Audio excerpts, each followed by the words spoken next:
What's up everyone, this is Jared. So in my last video I added a poll at the very end asking what you all wanted to see next, and the top answer was actually what's on my phone. So let's check it out. Now first of all, at the moment I'm using the Galaxy S7 as my daily driver because I was planning on doing another video with it, but there doesn't seem to be much interest in that video, so I'm actually going to be giving the S7 to my wife and going back to my Nexus 6P. That said, taking a look at what's on my S7 at the moment, from the main home screen at the top, I have the Chronos Weather and Clock app widget that I've used for a couple of years now. The rest of what's on my home screen isn't really all that organized.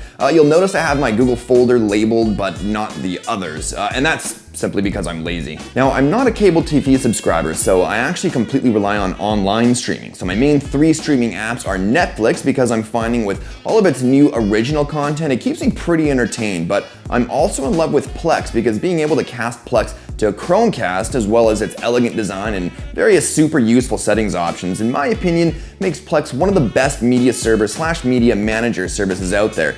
And last is YouTube, because I can't start my day without a coffee and some Casey Neistat in the morning. Next to the YouTube app is the Google Search app, which I use almost daily with the OK Google function, because why type when you can just verbally ask your questions, right? For tunes, I mainly only use 2 apps, Spotify and Google Play Music. Personally, I prefer Spotify, but I canceled my premium subscription because they don't have family plans available in Canada for some stupid reason, so my premium subscription lies with Google Play Music for the moment. So Safe and Cloud is my password manager of choice. It has support for fingerprint readers, has a nice and clean look, and can keep everything stored in Google Drive as well as other cloud storage options for when I swap phones, which I've found really convenient so far. Now next to that, of course, I have the YouTube Creator Studio app so I can keep tabs on things like comments, for example. Now I don't go as crazy as a lot of my fellow YouTubers do when it comes to social media, so I just keep it kind of limited to Instagram, Facebook, Twitter, and Google+.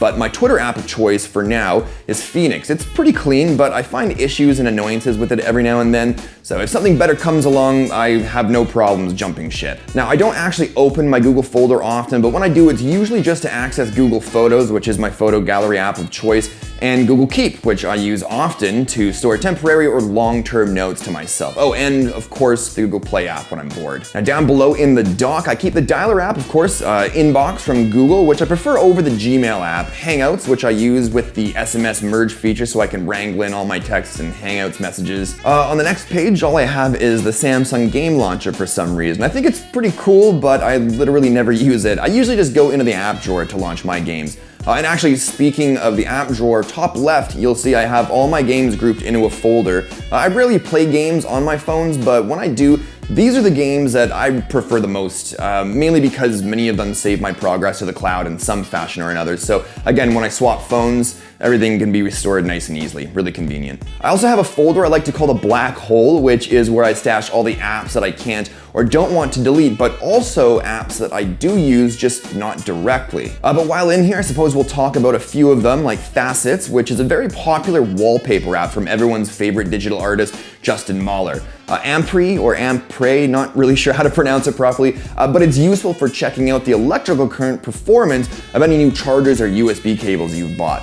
Also, Moonshine is an awesome free icon pack, which also has some really nice simplistic wallpapers. Next, Connect to VPN is my VPN app of choice in case I need to bypass the region lock on content or websites, for example. And then there's A to Z Screen Recorder for recording screen captures. For file transfers, I use File Transfer Pro. Even though there's lots of other ways to transfer files, I've just always liked the simplicity of File Transfer Pro, and it works well. Fitstar is a new app that I've been testing out because I've been trying to get in shape for the summer, but as you can see, I haven't used it in over a week because I'm a terrible human being. The Lightify apps are controlling my LED light strip on the back of my desk, as well as any Lightify bulbs I might have lying around the house.